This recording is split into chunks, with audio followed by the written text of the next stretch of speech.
Assalamualaikum warahmatullahi wabarakatuh. Innal hamdalillah wassalatu wassalamu ala Rasulillah wa ala alihi wa sahbihi wa man tabi'ahum bi ihsan ila yaumil qiyamah.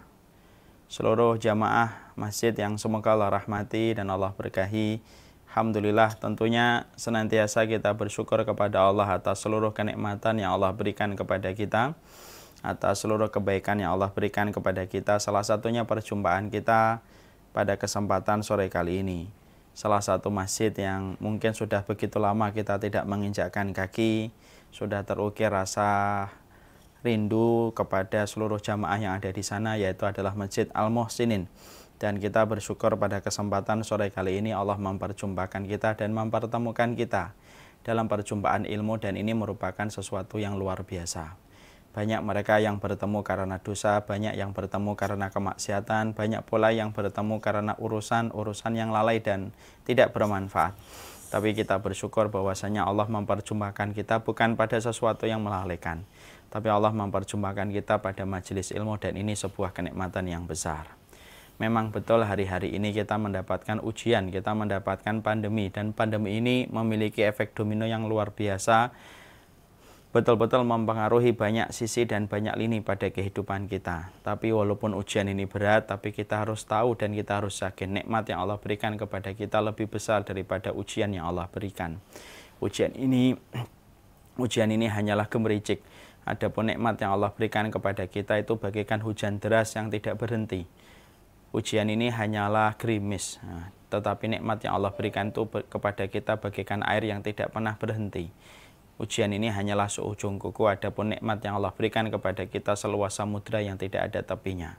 Dan inilah yang menjadikan kita berusaha bagaimana kita meminta kekuatan kepada Allah dan pertolongan.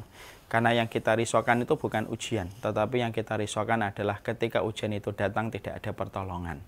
Makanya yang kita risaukan adalah bagaimana kita supaya mendapatkan pertolongan dari Allah. Karena kalau kita mendapatkan ujian tetapi pertolongan Allah lebih besar daripada ujian yang kita dapatkan, maka sejatinya ujian itu tidak akan merenggut senyuman dan kebahagiaan dalam kehidupan kita. Semoga Allah terus memberikan pertolongan dalam kehidupan kita, semoga hati kita dilapangkan, semoga jiwa kita diluaskan oleh Allah, sehingga ujian-ujian yang kita peroleh tidak sepadan dengan besarnya pertolongan yang sudah Allah berikan dalam kehidupan kita. Dan inilah yang menjadikan kita senantiasa bersyukur. Pada kesempatan hari ini kita berjumpa di majelis ilmu. Semoga apa yang kita lakukan pada kesempatan sore kali ini merupakan jalan Allah melapangkan hati kita, melapangkan jiwa kita, supaya lebih besar pertolongan Allah dalam kehidupan kita.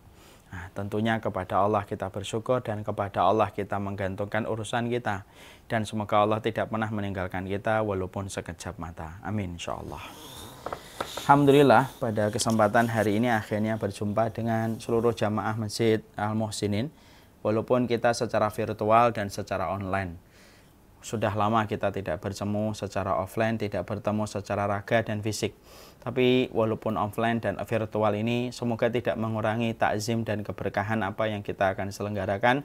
Semoga kita mampu menyerap setiap nasihatnya Allah dan Rasulnya, karena tidak ada hal yang paling baik kecuali adalah mereka yang menyerap setiap nasihat yang datang dari Allah dan Rasulnya. Para ulama dulu berkata, la yazalan nasu fil khairi madamu yuhibbunan nusha. Manusia itu akan senantiasa berada di dalam kebaikan selama mereka itu setia mencintai nasihat yang datang kepada mereka. Dan tidak ada nasihat yang terbaik kecuali nasihat yang datang dari Allah. Nasihat yang tanpa motif, nasihat tanpa tendensi, nasihat yang sejatinya memberikan keberkahan dalam kehidupan kita. Inilah yang kita kemudian syukuri. Sekarang kita akan membahas dan meneruskan kajian panjang kita, membahas tentang kitab kecil tetapi di dalamnya ada samudra faedah, yaitu dosa-dosa yang dianggap biasa. Sebelum kita meneruskan tentang ini, penting saya sampaikan untuk menjadi renungan bagi kita sebagai mukaddimah, supaya kita tidak terlalu kaget ketika sudah lama tidak bertemu, tiba-tiba pembahasan kita langsung menukik kepada kitab. Nah, tentunya kita perlu mukaddimah supaya menyegarkan pemikiran kita. Kenapa kita harus belajar kitab ini pada perjalanan kita secara maraton untuk mengkaji dan mentadaburi apa yang ada di dalam kitab ini. Tentunya kita harus paham bahwasanya musibah ketika disebut itu tidak selalu berkonotasi musibah itu adalah dengan gempa. Musibah itu tidak selalu berkonotasi ketika kita mendapatkan pandemi. Musibah itu tidak hanya berkonotasi dengan tsunami, tapi termasuk salah satu perkara musibah pada kehidupan kita yaitu adalah ketika manusia tidak mengetahui perkara yang dibenci oleh Allah sampai melanggar perkara-perkara itu, padahal perkara yang dilarang oleh Allah itu merupakan batasan-batasan yang Allah buat dalam kehidupan kita, dan kita diperintahkan berkomitmen untuk tidak melanggar batasan-batasan yang telah dibuat oleh Allah. Banyak di antara manusia hari ini menjadi pelaku dosa bukan karena mereka ingin untuk melakukan dosa. Tidak sedikit banyak orang yang melakukan dosa, melakukan kemaksiatan disebabkan ketika mereka tidak tahu bahwasanya apa yang mereka lakukan itu adalah dosa dan kemaksiatan. Dan cukuplah yang disebut dengan musibah itu adalah ketika orang tidak mengetahui perbuatan yang dia lakukan itu adalah dosa, tidak menyadari perbuatan yang dia lakukan itu perbuatan kemaksiatan yang dibenci oleh Allah, akhirnya dia terus melakukan perkara itu, rutin melakukan perkara itu, sampai dia begitu jauh dari ridho dan cintanya Allah, sampai akhirnya mati pun dia tidak pernah bertaubat, karena merasa apa yang dia lakukan tidak ada masalah dan tidak ada dosa di dalamnya. Padahal di dalamnya banyak dosa dan kemaksiatan yang dia langgar ketika melakukan perkara itu. Nah, itulah yang kita khawatirkan. Yang kita khawatirkan itu adalah ketika kejahilan kita, ketika kebodohan kita menempatkan kita pada posisi yang menjadikan kita tidak ngerti mana itu dosa dan mana itu maksiat. Dan akhirnya kita menjadi pelaku dari perbuatan itu tanpa kita sejatinya pahami ketika kita berbalutkan dengan kejahilan dan kebodohan. Nah, inilah yang menjadikan kita betul-betul berusaha. Kita harus mengkaji semua referensi-referensi yang bisa kita telaah, yang menerangkan kepada kita mana jalan yang Allah ridhoi, mana perkara yang Allah cintai, mana perkara yang Allah benci, mana perkara yang Allah murkai, supaya betul-betul kita mampu untuk menghindarkan perkara-perkara yang Allah benci dari dosa dan kemaksiatan. Karena keberkahan hidup bukan hanya melulu melakukan ketaatan, tapi keberkahan hidup itu juga perkara komitmen bagaimana kita meninggalkan dosa dan kemaksiatan dalam kehidupan kita. Makanya iman itu bukan hanya menjadikan kita beribadah, tapi iman itu mengarahkan kita supaya kita memiliki rem yang kita pasang ketika kita berhadapan dengan dosa dan kemaksiatan. Dan kita harus tahu, tidak mungkin kita akan meninggalkan dosa kecuali dimulai dengan ilmu yang kita ketahui bahwasanya apa yang di depan kita adalah dosa dan kemaksiatan. Masya Allah, banyak manusia itu yang terkadang di hadapannya itu banyak kemaksiatan. Mereka tidak sadar bahwasanya apa yang ada di hadapannya itu adalah kemaksiatan. Dia terjang, dia lakukan, dia menjadi candu dengan perbuatan itu tanpa dia tahu bahwasanya dia telah membuka tirai antara dia dengan Allah ketika melakukan perbuatan yang dimurkai oleh Allah. Nah, inilah yang menjadikan kita harus mengetahui apa saja perkara yang dibenci oleh Allah, harus mengetahui apa saja yang dimurkai oleh Allah, supaya kita berkomitmen menceraikan perkara itu dalam kehidupan kita setelah kita mengetahui ilmunya, supaya menjadikan keberkahan iman kita. Karena bicara tentang keberkahan iman bukan hanya melulu bicara tentang apa yang kita lakukan dalam ibadah, tapi bicara tentang keberkahan iman, bicara tentang komitmen yang harus dimiliki oleh kita, rem yang dimiliki kita ketika kita menahan diri dari perkara yang dimurkai oleh Allah. Masya Allah, berapa banyak orang yang makan riba tapi tidak sadar kalau perbuatan itu adalah riba. Berapa banyak di antara manusia durhaka kepada orang tua tidak sadar kalau perbuatan itu sangat dibenci oleh Allah. Berapa banyak orang yang melewati tempat lalu berbuat syirik tanpa dia menyadari perbuatan itu adalah perbuatan syirik yang dibenci oleh Allah. Nah, inilah yang kita khawatirkan. Tidaklah disebut musibah, bukan hanya gempa dan bukan hanya longsor, tapi disebut itu musibah kalau ada orang gara-gara kebodohannya dan kejahilannya dia melakukan perbuatan yang dimurkai oleh Allah tanpa dia sadari bahwasanya itu dosa dan kemaksiatan yang dibenci oleh Allah. Nah, inilah yang menjadikan kita mempelajari kitab, yaitu dosa-dosa yang dianggap biasa yang disusun oleh Syekh Shaleh Al-Munajjid, salah satu ulama yang memberikan kepada kita banyak sekali tulisan-tulisan dan goresan pena yang ditulis oleh beliau, supaya kita mengetahui apa saja perkara yang menjadi dosa, perkara apa saja yang menjadi lingkaran kemaksiatan yang harus kita tinggalkan. Sekarang bagi yang membawa bukunya silahkan dibuka halaman ke-51. Termasuk di antara hal yang kita harus pahami ketika salah satu dosa yang dianggap biasa pada kondisi dan konteks masyarakat kita, yaitu ditulis oleh beliau, yaitu penolakan istri terhadap ajakan suami. Nah, sebelum saya membahas ini, saya ingin membahas beberapa poin supaya kita lebih mengerti dan supaya kita lebih paham tentang bagaimana kedudukan suami istri dalam kehidupan kita, yang kita kemudian harus mengerti.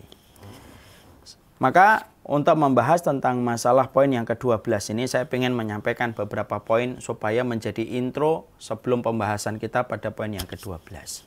Yaitu adalah bagaimana kita membicarakan kedudukan istri di dalam satu rumah tangga ketika bersama dengan sang suami. Yang pertama, kita harus paham posisi seorang wanita setelah dia dihalalkan oleh Allah dan posisinya dia sebelum dia dihalalkan di hadapan Allah itu sangat berbeda. Banyak wanita yang tidak sadar, baik secara langsung atau tidak langsung. Dia tidak pernah mengerti perbedaan ketika dia belum menikah dan perbedaan ketika dia sudah menikah. Nah, ini tentunya harus kita mengerti, supaya nampak jelas, supaya nampak terang bagaimana kedudukan wanita, kondisinya sebelum menikah dan kondisinya sesudah menikah. Tentunya kita mengetahui Syekhul Islam Ibnu Taimiyah itu lalu berkata kepada kita, bahwasanya wanita sebelum dia menikah maka tidak ada yang paling dia taati kecuali yang pertama adalah Allah dan Rasulnya. Kemudian yang ketiga adalah ibunya, yang keempat adalah bapaknya. Ini kondisi wanita sebelum pernikahan. Sama persis dengan kondisi laki-laki. Sebelum pernikahan adalah tidak ada yang paling dia taati kecuali Allah dan Rasulnya, ibu dan bapaknya. Tapi ketika wanita itu dipetik sama seorang laki-laki, dipermaklumkan pernikahan oleh seorang laki-laki dan dia dihalalkan oleh seorang laki-laki dengan akad ijab qabul, maka pada saat itulah terjadi perbedaan nyata antara laki-laki dan perempuan. Kalau laki-laki sebelum menikah dan sesudah menikah tetap urutan ketaatan yang harus dia berikan dalam prioritasnya. Allah, Rasulnya, ibu dan bapaknya. Sebelum menikah begitu, sesudah menikah begitu. Tapi ketika perempuan sebelum menikah Allah, Rasul dan ibu dan bapaknya, tapi setelah dia dihalalkan oleh seorang laki-laki dengan ijab kabul yang dia ucapkan, qabiltu nikahaha wa tazwijaha bimahrin madkurin halan. Aku terima nikahnya dan mas kawinnya sebagaimana yang tertera dengan kondisi kontan dan cash. Ketika seorang wanita telah dihalalkan oleh seorang laki-laki semacam ini, maka urutan prioritas ketaatan dia langsung berubah. Ya, yang pertama Allah, yang kedua Rasul, yang ketiga adalah suaminya, yang keempat ibunya, dan yang kelima adalah yang keempat adalah ibunya, yang kelima adalah suaminya, adalah bapaknya. Ini berubah. Kenapa kita harus membicarakan ini pada poin yang pertama? Ini cukup penting karena banyaknya orang yang hari ini menikah dari kalangan laki-laki dan perempuan tetapi tidak mengetahui bagaimana ilmunya di dalam pernikahan. Setiap manusia yang mereka menikah tetapi tidak mengerti tentang ilmu bagaimana dia menikah dan apa yang harus dia pahami dan apa yang harus dia ketahui berpotensi besar. Apapun yang tanpa didasari dengan ilmu, kemadharatannya lebih dekat dan lebih dahsyat akan terjadi daripada mereka yang sudah mengetahui ilmunya. Makanya kalau kita memahami tentang poin ini akan menjadikan seorang wanita betul-betul sadar. Setelah kamu dihalalkan oleh seorang laki-laki, pada saat itulah kamu harus tahu. Pada saat itulah kamu harus betul-betul mampu untuk mengimani Allah, Rasulnya, suamimu, ibumu, dan bapakmu. Dan itu menjadi ketetapan yang harus kita berikan kepatuhan dan kita harus berikan takzim kepada aturan syariat yang Allah berikan ketika sebelum kita menikah sampai kita menikah. Nah, tentunya aturan ini banyak tidak diketahui oleh kalangan feminisme, oleh kalangan sekulerisme. Karena apa? Bagi mereka itu pernikahan itu tidak memerlukan ilmu. Tapi orang yang beriman itu paham. Orang yang beriman itu ketika mereka menikah, mereka tahu ilmunya. Dan salah satu konsekuensi ilmu yang harus kita ketahui dengan benar. Orang yang menikah itu dari kalangan wanita itu berubah urutan prioritas dia di dalam ketaatan. Ini yang pertama. Makanya kalau kita menjumpai ada seorang ibu meminta kepada putrinya, lalu bersamaan pada saat yang sama ada seorang suami meminta dari istrinya, maka sesungguhnya kalau kita ditanya, mana yang saya harus taati Ustaz? Ibu saya mengatakan saya harus ke Bandung, ibu saya mengatakan saya harus beli bakso, suami saya menyuruh saya supaya saya membeli nasi goreng. Dua-duanya datang bersamaan. Maka yang kita dahulukan adalah memberikan loyalitas serta ketaatan kepada suami lebih didahulukan daripada memberikan ketaatan kepada seorang ibu. Makanya kita harus paham ya. Makanya kalau ada ibu-ibu yang menikahkan putrinya harus paham konsekuensinya. Ketika kita telah melepaskan putri kita untuk dihalalkan oleh seorang laki-laki, di situ kita harus paham. Di situ kita harus mengerti maknanya. Berarti kamu harus selera dikalahkan dalam tanda kutip perintahnya dibandingkan perintah dari laki-laki yang telah engkau berikan izin untuk menghalalkan putrimu. Dan itulah sejatinya yang harus difahami. Makanya salah nih kalau ada seorang wanita, seorang ibu ketika akan melepaskan putrinya dalam pernikahan, ibunya berkata, nih aku izinkan kamu nikah, tapi nanti kalau ibu dapetin kamu nikah, kamu jangan sampai kemudian berubah kepada ibu, harus tetap, bahkan kalau bisa lebih. Ini salah. Ini merupakan sesuatu yang sejatinya harus dibenarkan sesuai dengan syariat. Ini yang pertama. Yang kedua yang kita harus pahami kalau sudah membicarakan tentang wanita, yaitu adalah sesungguhnya keberkahan wanita itu terletak bagaimana posisi dia di hadapan suaminya. Jadi keberkahan wanita itu terletak bagaimana posisi dia di hadapan suaminya. Karena ketika dia telah dihalalkan oleh seorang laki-laki, maka semenjak saat itu semua urusan yang dia miliki ditanggung oleh suaminya. Sandangnya, papannya, dan papanya, sandangnya, papannya, dan pangannya kemudian menjadi tanggungan seorang suami. Dan semenjak saat itu, kita harus paham, seorang wanita itu puncak karir tertinggi dari wanita itu sebenarnya cuma dua. Apa itu puncak karir seorang wanita dalam kehidupannya? Satu, mendapatkan ridho dari suaminya. Dua, berhasil mencetak generasi yang solih dan taat kepada Allah. Dua ini kalau dapat itu puncak karir. Melebihi wanita yang berpredikat sebagai komisaris di sebuah perusahaan. Melebihi predikat seorang wanita yang menjadi menteri. Atau menteri bertangan besi, misalkan Margaret Thatcher. Kalah. Kenapa? Karena puncak tertinggi dari karir seorang wanita itu adalah ketika mereka mampu mendapatkan ridho dari suaminya dan mampu mencetak generasi keturunannya dengan kesolihan dan ketaatan. Dan keberkahan wanita itu tergantung bagaimana posisi dia di hadapan suaminya. Makanya Rasulullah SAW ketika beliau pernah didatangi seorang wanita, dicurhatin wanita itu tentang perilaku suaminya, perhatikan. Rasulullah itu berkata, ungduri. Sesungguhnya perhatikan dirimu di hati suamimu. Fa innama huwa jannatuki wa naruki. Apapun kondisi suamimu, sesungguhnya dialah pintu surgamu sebagaimana dia bisa menjadi pintu nerakamu. Nah, disitulah kita akhirnya mengetahui berarti keberkahan hidupnya seorang wanita itu terletak bagaimana dia mendapatkan keridhaan di hati suaminya dan posisi dia di hati suaminya. Makanya jihad terbesar wanita bukan di medan jihad layaknya di Palestina. Tapi jihad wanita tertinggi adalah ketika dia berkhidmah semaksimal mungkin, sepenuh hatinya, sampai dia mampu menundukkan hati suaminya hingga hati suaminya memberikan keridhaan dan kecintaan kepada dirinya. Maka 8 pintu surga akan dia dapatkan dan memanggil namanya ketika dia berhasil mengalahkan nafsunya, perasaannya, pemikirannya, was-wasnya, sampai dia mendapatkan ridho dari suaminya, maka sesungguhnya Allah akan memberikan balasan cash dan kontan. 8 pintu surga akan menanti dirinya dan memanggil namanya untuk dimasuki olehnya. Karena besarnya kecintaan Allah kepada wanita yang telah mendapatkan ridho dari suaminya. Makanya kemudian Rasulullah SAW berkata, ayyuma imra'atin salat khamsaha wa shamat syahroha wa hafidat farjaha wa ta'at li zawjiha udkhulil jannah min ayil abwabi syi'ti. Makanya dalam satu riwayat itu diterangkan, perempuan mana saja yang mampu menjaga sholatnya, menjaga puasanya, menjaga kehormatannya, lalu dia mendapatkan ketaatan dari lalu dia memberikan ketaatan kepada suaminya sampai suaminya ridho, maka 8 pintu surga itu akan mempersilahkan pintu-pintu itu dilewati olehnya karena menghormati wanita yang telah mendapatkan ridho dari suaminya. mungkin bagi kalangan kapitalis atau mungkin feminisme itu akan berkata, kenapa Ustadz?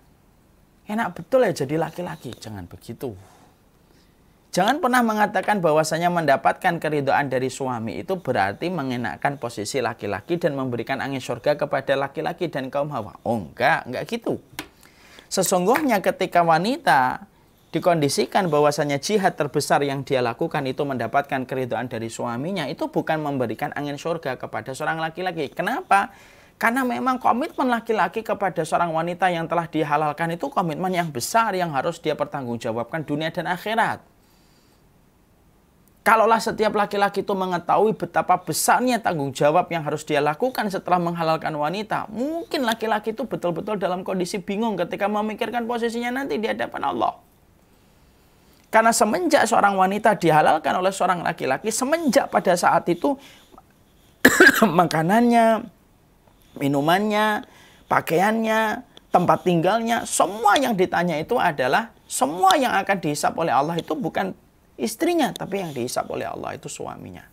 Karena besarnya tanggung jawab seorang suami di hadapan Allah ketika dia telah menghalalkan ubun-ubun seorang wanita, itulah yang menjadikan Allah itu memerintahkan wanita untuk menggapai ridhonya seorang suami karena keberkahan wanita itu terletak bagaimana posisi dia di hati suaminya. Makanya barokah betul ketika seorang wanita itu betul-betul mampu mentaati suaminya dan mendapatkan keridhoannya. Makanya Masya Allah ya, ada sebuah kisah yang sudah sering saya ulang di banyak kesempatan. Ada seorang wanita itu curhat kepada seorang syekh bertanya tentang satu kondisi yang terjadi dan menimpa kepada sang wanita. Syekh, saya ini punya anak. Anak saya pertama itu nakal betul, tapi anak saya kedua kok berbeda dengan anak saya yang pertama. Syekh ketika mendapati pernyataan wanita itu, Syekh itu bertanya sama wanita itu, sini, boleh saya aku tanya? Boleh. Yang aku tanyakan sederhana. Bagaimana kedudukan kamu ketika kamu memiliki anak yang pertama? Maka bagaimana kedudukanmu ketika memiliki anak yang pertama di hadapan suamimu? Maka wanita itu jujur berkata, ya Syekhana, wahai guru kami, kedudukan saya itu ketika memiliki anak yang pertama, kami baru-baru menikah, banyak sekali pertengkaran, gesekan yang kami lakukan, sampai akhirnya banyak sekali pertikaian yang terjadi di antara kami. Dan itulah yang kami rasakan dalam awal-awal pernikahan kami ketika memiliki anak yang pertama. Syekhnya senyum, oh gitu. Gimana posisimu ketika memiliki anak yang kedua di hadapan suamimu? Wanita itu berkata, saya memiliki anak yang kedua setelah melewati masa-masa berat 5 tahun pertama. Sampai kemudian akhirnya kami kemudian memiliki anak yang kedua. Saya sudah berusaha untuk mencari ridhonya. Saya sering mengalah supaya tidak terjadi pertikaian dan pertengkaran di antara kami. Sehingga kemudian kami merasakan banyak ketenangan dibandingkan awal-awal kami ketika baru menikah. Saya tersenyum. Saya kemudian berkata, Ibu tahu nggak? Ibu tahu nggak? Kenapa ibu mendapati anak yang pertama dalam kondisi agak nakal? Karena pada saat ibu memiliki anak yang pertama, posisi hatinya ibu di hati suaminya tidak sebagaimana mendapatkan keridhaan. Ketika suami tidak terlalu ridho, itulah yang mempengaruhi kualitas anaknya. Sehingga Allah jadikan sebagaimana yang ibu rasakan dan ibu dapatkan. Tapi setelah ibu itu membereskan kedudukan ibu bersama suaminya, ibu kemudian ngalah sampai memberikan ketaatan kepada sang suami, sampai suaminya ridho. Ketika engkau telah diridhoi oleh suamimu, maka semua urusan pun diridhoi oleh Allah. Sampai urusan anaknya pun itu Allah ridhoi dan Allah jadikan anak itu lebih taat daripada anak yang pertama. Nah, disitulah kita mendapati, Masya Allah ya. Di situ kita menjumpai, di situ kita mendapatkan, Masya Allah. Ternyata keberkahan wanita terletak bagaimana posisi dia di hati suaminya. Makanya Masya Allah ya, jihadnya wanita itu terletak pada komitmen dia untuk mendapatkan ridho dari suaminya. Ketika dia telah ridho kepada suaminya, ketika suaminya telah ridho kepadanya, keberkahan-keberkahan itu akan dia dapatkan karena 8 pintu surga aja sudah selesai urusannya kalau dia sudah diridhoi suaminya, apalagi urusan dunia yang sejatinya jauh lebih murah dan lebih recehan daripada urusan surga. Jadi kalau wanita sudah mendapatkan ridho dari suaminya, ibaratnya 8 pintu surga sudah diperoleh. Kalau 8 pintu surga sudah bisa dilewati dan diperoleh olehnya, berarti itu urusan besar sudah dia peroleh. Berarti urusan dunia itu jauh lebih gampang. Karena urusan yang lebih mahal yaitu urusan surga aja sudah dia selesaikan ketika mendapatkan keridhaan dari suaminya. Makanya sampai Rasulullah SAW itu mengatakan dalam salah satu sabdanya, sabda ini harus difahami secara makna kiasan. Ketika Nabi bersabda, "Lau kanat bihi qarhatun fala hasadha ma'adat haqqahu syai'an." Makanya sampai Nabi SAW itu bersabda, "Lau kanat bihi qarhatun." Kalaupun kamu mendapati suamimu mengeluarkan nanah di sekujur tubuhnya, fala hasadha, lalu perempuan istrinya itu menjilat seluruh nanah yang keluar dari tubuh suaminya, kata Rasulullah, ma'adat haqqahu syai'an. Itu pun belum mampu memenuhi kewajiban yang harusnya ditunaikan seorang istri kepada suaminya. Masya Allah. Ya, dan itu salah satu hal yang kita harus pahami. Keberkahan wanita terletak bagaimana posisi dia di hati suaminya. Ini supaya kemudian kita memahami dan mengerti. Makanya Masya Allah, berbuat baiklah ibu-ibu kepada suaminya itu bukan karena ibu mengharapkan suaminya dalam posisi yang sama memperlakukan baik kepada istrinya. Karena maaf ya Bu, kalau seorang wanita dia memperlakukan baik kepada suaminya karena dia menunggu respon yang baik dari suaminya, pasti istrinya akan sering kecewa. Kenapa? Karena suaminya pasti tidak bisa memuaskan dia dalam seluruh perkara kehidupan. Maaf ya, perempuan itu panjang perasaannya, pendek logikanya. Kalau laki-laki panjang logikanya, pendek perasaannya. Sehingga puas menurut perempuan itu belum tentu diartikan puas menurut laki-laki. Baik yang ditentukan definisi oleh perempuan tidak serta-merta baik secara definisi menurut laki-laki. Makanya akhirnya banyak gesekan. Makanya kalau ada seorang wanita dia berbuat baik kepada suaminya karena dia menunggu suaminya akan berbuat baik kepadanya. Kalau ini yang menjadi motivasi tunggal ketika dia berbuat baik, pastikan wanita ini akan kecewa. Tapi kalau ada wanita dia berbuat baik kepada suaminya karena dia tahu di balik punggung suaminya itu ada surga, disitulah kita akan menjumpai wanita itu akan istiqomah. Kalaupun dia tidak mendapatkan kebaikan dari suaminya, Allah yang akan mengganti kekurangan dari apa yang telah dia lakukan. Allah akan nutupi, dan cara Allah menutupi itu dengan pembayaran yang lebih tinggi, yaitu adalah surga. Mungkin ada yang berkata, alah, tidak semua suami harus digituin Ustaz. Nah ini biasanya sering kita jumpai. Betul. Selama memang suami kita tidak melakukan pelanggaran berat. Apa pelanggaran beratnya? Berzina, minum khamar, menjadi dukun, memiliki pemahaman-pemahaman yang menyimpang, melakukan dosa, mendatangkan perkara dan harta yang haram dan tidak ada komitmen bertobat. Kalau memang suami kita melakukan dosa-dosa yang bisa menjadi alasan untuk membatalkan pernikahan dan menceraikan, silakan untuk berpisah kalau memang sudah tidak sabar. Tapi kalau suami kita hanya dalam perkara-perkara yang sifatnya memang kadang-kadang tidak cocok dan kurang sreg dengan kita, maka dia tetap adalah menjadi suami kita yang sejatinya di balik punggungnya itu ada surga. Dan itu yang kita harus mengerti. Dan itulah yang kedua. Yang ketiga yang kita harus pahami. Sesungguhnya medan jihadnya wanita itu di mana sih? Medan jihad wanita itu adalah di wajahnya. Makanya Rasulullah SAW kemudian beliau itu mengatakan dalam salah satu sabda yang sahih. Dalam salah satu sabda yang sahih itu Rasulullah SAW itu pernah ditanya, apa kriteria wanita solihah itu ya Rasulullah? Maka saat itu Nabi kemudian menjawab, kriteria wanita yang solihah itu Nabi tidak menjawab yang banyak sholatnya. Bukan itu yang dijawab oleh Nabi. Yang banyak puasanya, bukan itu yang dijawab Nabi. Nabi ketika ditanya, apa kriteria wanita solihah itu? Nabi menguraikan, yaitu adalah wajahnya apabila kamu memandangnya menyenangkan hatimu. Maka itulah kriteria wanita solihah. Jadi ternyata Nabi itu tidak menyebutkan yang banyak puasanya, banyak zakatnya, banyak sedekahnya. Bukan itu. Tetap itu penting. Karena itu termasuk bagian rukun Islam. Tapi ternyata wanita solihah yang disebutkan oleh Nabi, Nabi itu menyebutkan wanita solihah itu adalah wanita yang apabila kamu memandangnya itu menyenangkan. Nah, itulah kriteria wanita solihah itu. Masya Allah. Berarti jihadnya wanita itu dengan wajahnya. Dengan wajahnya itulah kemudian dia berjihad, dan dengan wajahnya itulah dia mendapatkan keridhaan dari suaminya. Makanya maaf ya, satu senyuman wanita kepada suaminya di pagi hari bisa jadi memadamkan 1000 kemaksiatan di luar rumahnya. Tapi satu muka masam seorang istri bisa jadi membangkitkan dan menghidupkan 1000 kemaksiatan di luar rumah. Ketika laki-lakinya keluar dalam kondisi dia bertengkar dengan istrinya.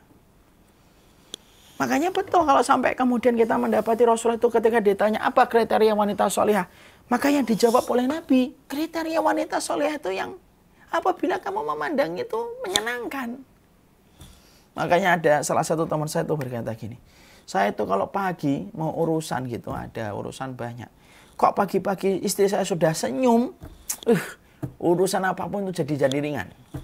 Tapi kalau saya pagi-pagi gitu sebelum berangkat mengerjakan pekerjaan dan profesi saya, pagi-pagi kemudian istri saya sudah ngambek, bermuka masam, manyun. Ya Allah, ruwet selama perjalanan saya dalam satu hari itu. Dan memang sejatinya semacam itu. Ya. Makanya inilah yang menjadikan akhirnya kita memahamkan jihadnya wanita itu di wajahnya. Yaitu adalah bagaimana ketika dia menyenangkan seorang suaminya. Makanya kalau kemudian sudah mengerti ini, inilah yang menjadikan kita akhirnya paham. Berarti tugas yang menjadi salah satu indikator puncak karirnya seorang wanita, ternyata bukan ketika dia kerja di kantor, mendapatkan posisi ketika menjadi IO, CEO, menjadi presiden, menjadi komisaris, menjadi menteri. Bukan itu puncak karir tertinggi. Bukan itu. Tapi puncak karir tertinggi dari seorang perempuan itu apa? Yaitu pertama adalah ketika dia mendapatkan ridho dari suaminya. Ya kan? Makanya sampai kemudian kalau ibu-ibu mungkin pernah dengar ya, ibu-ibu pernah mendengar sebuah riwayat, sebuah asar dari seorang sahabat wanita namanya Umamah bintul Haris. Umamah bintul Haris itu seorang sahabat wanita ketika putrinya akan menikah, maka beliau memberikan wasiat yang luar biasa kepada putrinya. Di mana wasiat ini luar biasa kalau dijalankan oleh setiap wanita yang ada di atas muka bumi ini. Apa sih yang dikatakan oleh Umamah bintul Haris, seorang sahabat wanita yang ketika akan menikahkan dan akan mengantarkan putrinya dinikahi seorang sahabat, maka dia memberikan beberapa petuah di mana petuahnya ini masih relevan sampai hari ini. Apa yang dikatakan oleh Umamah, seorang ibu kepada putrinya yang baru saja menikah, yang akan menikah. Dia berkata, "Nak, taatlah kepada apa yang dikatakan oleh suamimu. Selama apa yang dia sampaikan, selama apa yang dia perintahkan tidak bertentangan dengan perintahnya kitabullah dan sunnah, taatlah kepadanya." Taat itu penting. Maaf ya ibu-ibu ya, kalau ada seorang wanita muslimah selalu beralasan untuk tidak taat kepada suaminya, kalau ada wanita muslimah selalu memiliki pembenaran untuk tidak melakukan ketaatan kepada suaminya dan laki-lakinya, ingat loh, kita harusnya melihat kepada orang dan wanita yang melakukan dosa. PSK. Ya. Orang-orang yang menjadi mucik, orang-orang yang menjadi pezina, mucik, menjadi WTS, PSK.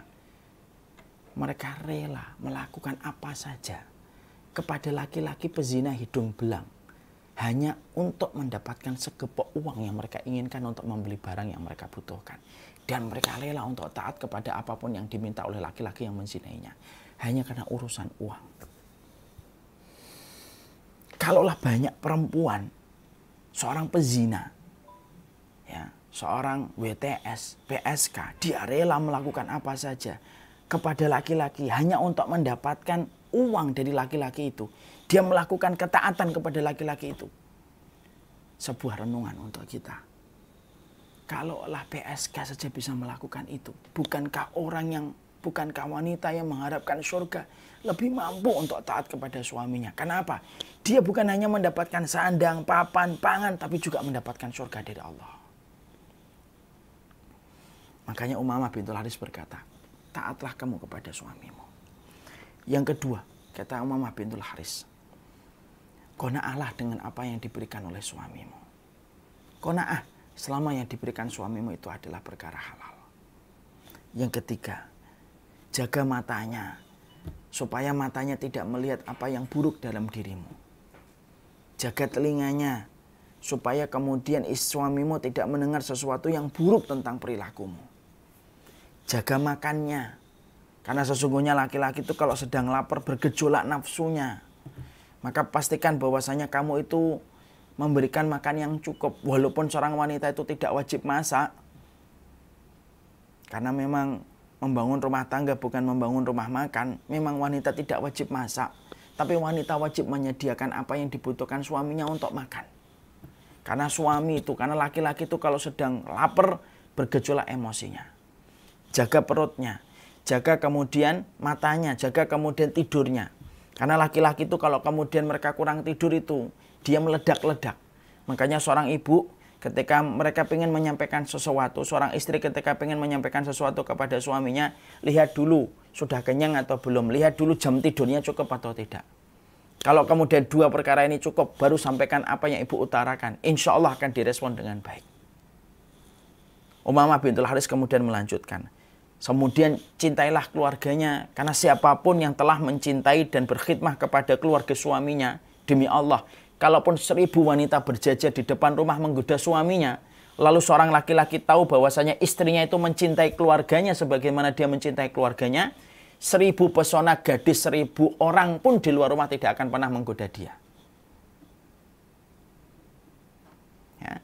Kemudian yang berikutnya yaitu adalah tutuplah rahasianya. Jangan kemudian kamu mengumbar-ngumbar rahasianya, yang kemudian ini jagalah hartanya. Maka sesungguhnya itulah yang disampaikan Umamah bintul Haris kepada putrinya ketika akan menikah. Yang ternyata kalau kita praktekkan itu relevan dengan kehidupan hari ini. Makanya Masya Allah ya, taatlah, qanaahlah, jaga matanya, jaga telinganya, jaga tidurnya, jaga makannya, cintai keluarganya, muliakan keluarganya, jaga rahasianya, ya. Jaga hartanya. Kalau kemudian seorang wanita telah melakukan ini, maka dia akan mendapatkan ridho dari suaminya. Dan yang jelas, keridhaan Allah mendarat kepada pemilik hati seorang wanita yang telah memetik keridhaan dari hati suaminya. Nah, itulah yang menjadikan kita memahami. Makanya setelah kita kemudian mengetahui ini, barulah kemudian kita paham. Makanya kalau kemudian seorang wanita sudah mengetahui ini, maka di antara hal yang kemudian kita harus mengerti adalah ketika seorang suami mengajaknya untuk berhubungan secara biologis, maka kemudian tidak ada kata bagi seorang wanita kecuali adalah mengiyakan. Kecuali pada udzur-udzur yang syar'i. Ketika mereka tidak bisa melakukan kewajiban itu karena kondisi-kondisi yang tidak memungkinkan. Makanya salah satu hal yang kita harus pahami, kenapa menolak ajakan suami itu termasuk salah satu dosa besar. Sebagaimana dikatakan oleh Rasulullah, idza ta'arrajul imra'atahu ila firashihi fa'abat fabata ghadbana 'alaiha la'anat hal malaikatu hatta tusbiha. Makanya Rasulullah mengatakan, jika seorang laki-laki mengajak kepada istrinya untuk menuju ke tempat tidurnya, lalu kemudian istrinya menolak ketika akan dicampuri oleh suaminya, lalu suaminya marah ketika dia ditolak, maka sesungguhnya para malaikat yang ada di langit melaknat wanita itu sampai kemudian di waktu pagi. Ya. Kenapa kemudian sampai kita mendapati kata-kata ketegasan dari Nabi Shallallahu Alaihi Wasallam setegas ini dalam hadis yang diriwayatkan oleh Imam Bukhari ini? Karena pada dasarnya seorang wanita ketika dia telah menolak ajakan suaminya, mandorotnya akan ditimbulkan begitu besar di sisi Allah. Perkara-perkara keburukan akan terjadi ketika seorang wanita itu sampai mereka itu menolak untuk melaksanakan kewajiban ini kepada suaminya. Makanya Masya Allah, berapa banyak laki-laki yang akhirnya terjerembab kepada dosa zina, terjerembab kepada dosanya dia bersama dengan yang bukan mahramnya. Simpel. Dimulai dengan ketika wanita tidak mau melaksanakan kewajiban dia kepada sang suami, dan itulah yang membuka pintu kemaksiatan yang menimpa kepada suaminya dalam keburukan. Ya kan? Makanya sampai kita dapati, walaupun ini tidak menjadi alasan, tapi ini menjadi sebuah pelajaran. Ada laki-laki yang akhirnya berzina ketika dia tidak pernah mendapatkan dari istrinya bagaimana istrinya ketika diajak menuju kepada tempat tidur, maka kemudian istrinya menolak berbagai macam alasan untuk dihadirkan untuk menjadi pembenaran, dan secara tidak langsung menjatuhkan suaminya dalam perkara dosa. Dan itulah yang menjadikan Allah itu murka. Seorang wanita yang bisa menyebabkan seorang suami yang telah mencukupi kebutuhan apa yang dia butuhkan dari sandang, papan, dan pangan, tapi gara-gara itu dia menolak. Penolakan itulah yang mengakibatkan pintu dosa terbuka untuk suaminya sampai suaminya terjerembab. Ya, walaupun ini tidak bisa menjadi pembenaran, saya juga tidak setuju kalau akhirnya menjadi pembenaran. Kemudian ada laki-laki berzina, lalu kemudian kita, kenapa berzina? Iya, karena istri saya tidak mau saya campuri. Ya enggak gitu. Tapi setidaknya ini menjadi sebuah renungan. Maka kemudian mungkin ada yang bertanya, Ustadz, kenapa sih sampai kemudian sedemikian besarnya, ya? Maka kemudian sedemikian besarnya hal ini dibahas di dalam syariat kita.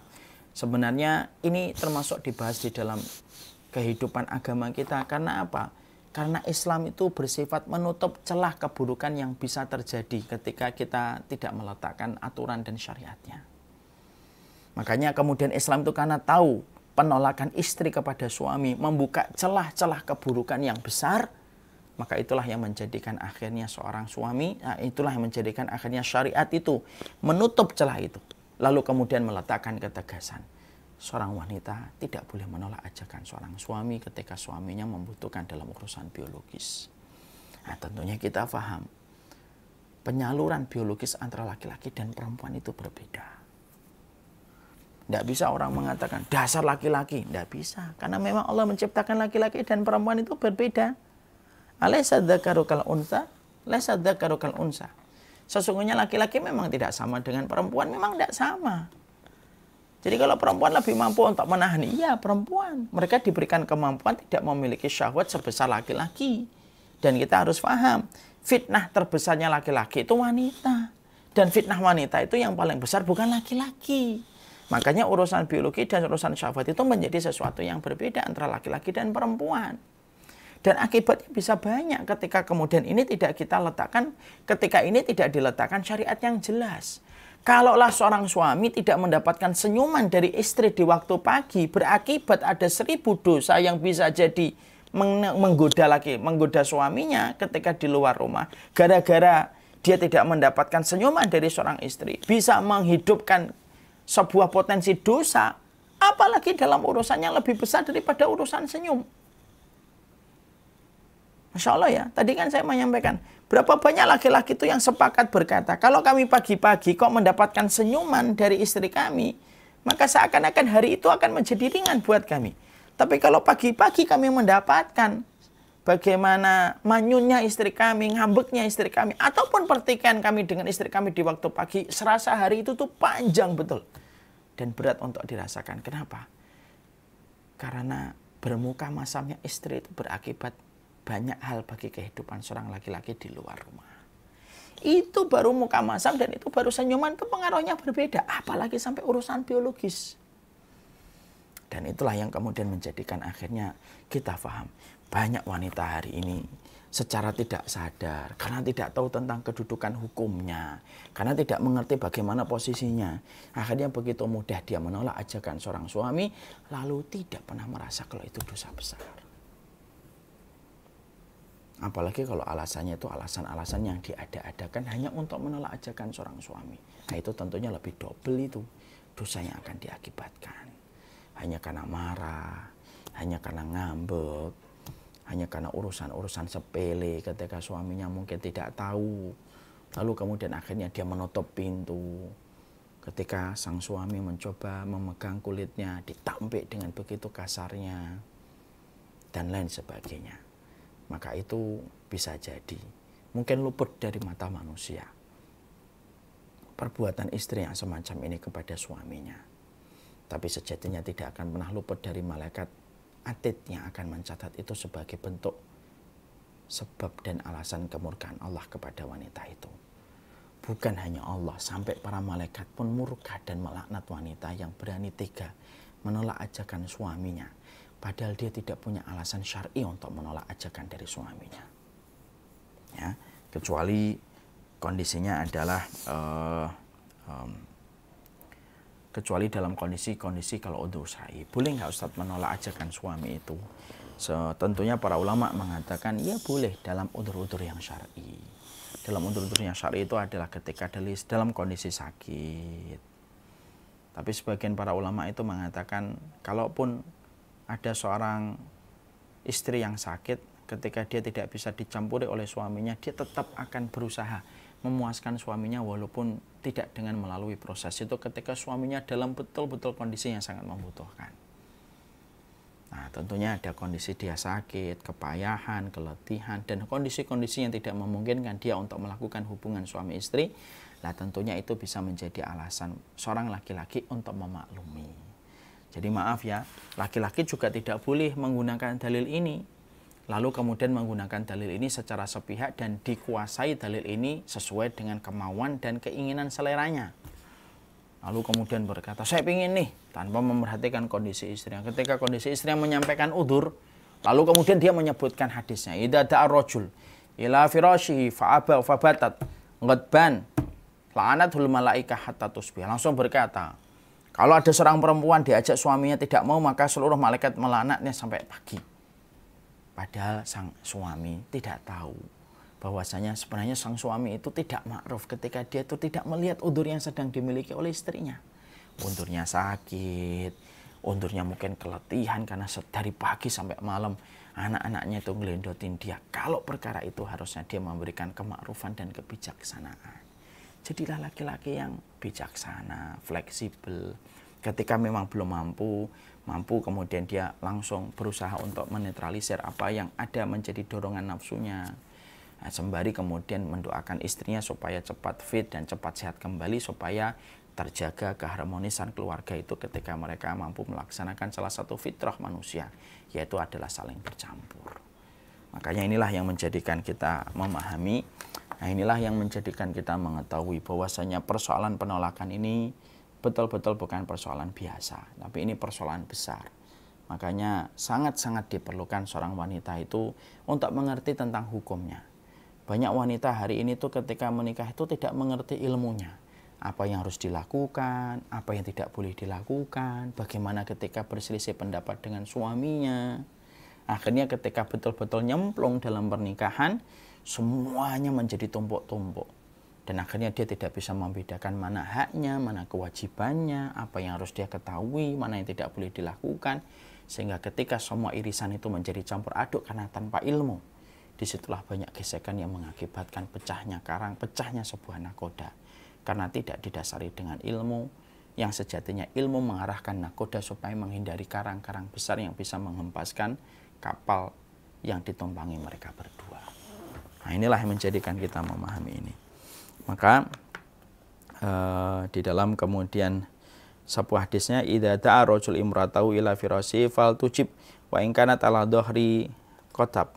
Seorang laki-laki apabila mengajak istrinya ke tempat tidur, hendaknya dia memenuhi panggilannya walaupun sedang berada di atas kedup, yaitu di atas keranda, di atas haudaj ya. Maka kemudian ini tentunya dalam kondisi betul-betul ditekankan untuk mencampuri dan dicampuri. Tentunya ada kondisi seorang wanita wajib menolak. Nah, setelah kita mengetahui ini, tentunya kita harus paham ada kondisi wanita wajib menolak, yaitu apa yang diminta oleh suaminya. Bagaimana menolaknya? Yaitu adalah kapan boleh seorang wanita wajib menolak? Seorang wanita wajib menolak ajakan suaminya ketika, yaitu suaminya itu ketika istrinya dalam kondisi haid, dalam kondisi siklus bulanan, nah, dalam kondisi nifas, maka haram dari seorang laki-laki untuk memaksakan kehendak. Maka kemudian dia wajib menolak permintaan dari suaminya. Dan itu merupakan bagian dari hukum yang sudah ditetapkan di dalam syariat. Maka inilah yang menjadikan kita memahami, termasuk di antara perkara yang kita harus mengerti dan kita harus pahami. Ini termasuk salah satu kewajiban. Ini merupakan salah satu kewajiban. Tentunya sangat mempertimbangkan bagaimana kondisi dan keadaan. Laki-laki yang ma'ruf, laki-laki yang bijaksana, bukan laki-laki yang memaksakan apa yang dia mau dan apa yang dia inginkan supaya istrinya langsung memenuhi, bukan. Tapi seorang laki-laki yang ma'ruf itu laki-laki yang dia tahu. Kalau memang kondisinya memang betul-betul udzur syar'i yang dimiliki oleh seorang istri, udzur syar'i itulah yang menjadikan seorang laki-laki bijak menyikapi kondisi dan keadaan istrinya. Seorang laki-laki yang baik kepada istrinya adalah laki-laki yang sejatinya baik di dalam keimanan. Khairukum li ahli. Sebaik-baik laki-laki adalah yang paling baik terhadap keluarganya. Bukan membenarkan yang salah. Ini jangan sampai disalahpahami nih hadis ini. Sebaik-baik laki-laki itu yang paling baik kepada keluarganya. Bukan kemudian akhirnya dia membebaskan keluarganya untuk melakukan apa saja. Istrinya melakukan dosa, istrinya melakukan kemaksiatan, dibiarin. Lalu atas nama dia itu membiarkan itu supaya tidak perlu terjadi gesekan dan pertengkaran. Nah, ini salah. Ini bukan orang yang baik kepada keluarganya kalau semacam ini sampai membiarkan kemaksiatan dan perkara-perkara menyimpang dilakukan oleh istrinya dan anak-anaknya. Ini namanya dayus. Laki-laki yang membiarkan kemaksiatan terjadi pada keluarganya tidak akan pernah ditengok oleh Allah pada waktu hari kiamat. Tapi maksudnya laki-laki yang baik itu adalah laki-laki yang baik kepada keluarganya itu apa? Ya kalau memang salah diingatkan dengan cara yang ma'ruf, memahuinya dengan cara yang baik, dia mengerti kapan istrinya mungkin lelah. Karena kita juga harus paham, untuk para laki-laki harus mengerti. Istri kita itu memiliki fisik yang lemah. Tidak sebagaimana Allah menciptakan fisiknya laki-laki. Makanya Allah memberikan kepada kaum Hawa liburan dalam tanda kutip dari rutinitas ibadah ketika mereka mendapatkan siklus bulanan. Kenapa Allah memberikan libur haid itu dari rutinitas ibadah? Karena Allah tahu bahwasanya fisiknya wanita itu lemah dibandingkan fisiknya laki-laki. Belajar dari siklus bulanan ketika Allah meliburkan rutinitas ibadah kepada wanita, kita juga harus paham. Berarti sejatinya itulah yang kita pahami dari istri kita. Istri kita fisiknya lebih lemah daripada kita. Istri kita terkadang butuh istirahat. Terkadang dia butuh me time bersama dengan keinginannya dan kesenangannya. Supaya dengan itulah akhirnya kondisinya baik. Nah, tentunya tidak ma'ruf. Kalau suami itu meminta saja haknya, tapi tanpa memperhatikan kewajibannya. Dan kewajiban seorang suami juga banyak. Kita harus ingat perkataan Ibnu Abbas. Istri itu mencintai sebagaimana suami mencintai apa yang ada dari istrinya. Kalau seorang suami itu pengen istrinya harum, ya dia harus harum. Kalau seorang suami itu pengen dia tidak bau mulutnya, ya jangan bau mulutnya. Karena perempuan juga tidak mau ketika mendapati suami itu bau mulutnya. Kadang-kadang suami itu menuntut. Tapi ketika sang istri kemudian akhirnya tidak mau diajak, karena berbagai macam hal, banyak suami yang sudah kalap duluan. Padahal dia harus introspeksi apa ya? Oh mungkin saya kurang wangi. Oh mungkin saya terlalu kasar. Oh mungkin saya itu tidak pernah kemudian menyapa dia. Hanya menyapa dia ketika butuh. Itu juga menjadi sebuah renungan dan evaluasi. Jangan menggunakan hadis itu satu sisi. Tapi melupakan sisi-sisi yang lainnya yang di dalamnya itu banyak kewajiban. Ya kewajiban seorang suami. Yaitu adalah berbuat baik, jangan kasar. Kemudian kewajiban seorang suami harus menjaga hati suami, menjaga hati istrinya juga. Baru ketika kewajiban itu terpenuhi, kok istrinya tetap menolak ajakan seorang suami, ya itu baru istri yang dosa besar. Tapi kalau kemudian ternyata suaminya melakukan tindakan dia berzina dengan wanita lain, kemudian pulang-pulang dia minta dicampuri sama istrinya, padahal istrinya baru tahu bahwasanya beberapa hari yang lalu, beberapa pekan yang lalu suaminya habis berzina sama orang lain. Terus tiba-tiba istrinya menolak karena masih terbayang suaminya dengan perempuan lain. Ya wajar. Berarti nggak boleh menggunakan hadis hanya untuk kepentingan pribadi dan egosentris. Hadis itu harus diletakkan pada posisi yang ma'ruf. Dan itulah sejatinya yang kita harus mengerti. Allah alam bisawab. Jadi inilah yang kita harus pahami, inilah yang kita harus mengerti. Karena memahami hadis bahwasanya dosa besar bagi wanita yang menolak ajakan istri tentunya harus menjadi renungan buat istri dan buat suaminya. Dan itulah sejatinya yang kita harus pahami. Inilah poin yang ke-12 insya Allah. Apa itu poin yang ke-13? Poin yang ke-13, minta ditalak suami tanpa sebab yang dibolehkan oleh syariat. Di sini minta cerai dari suaminya. Ini maksudnya bagaimana? Apakah cerai itu makruh? Apakah cerai itu dilarang? Apakah cerai itu dibenci? Itulah yang akan kita bahas insya Allah pada pertemuan kita selanjutnya. Wassallallahu ala nabiyina Muhammad walhamdulillahi rabbil alamin. Semoga Allah memberikan keberkahan dari apa yang kita jalani, dari apa yang kita dapatkan. Semoga Allah memberikan kebaikan dalam urusan kehidupan kita. Nah, ini yang dapat saya sampaikan. Saya serahkan kembali kepada pembawa acara.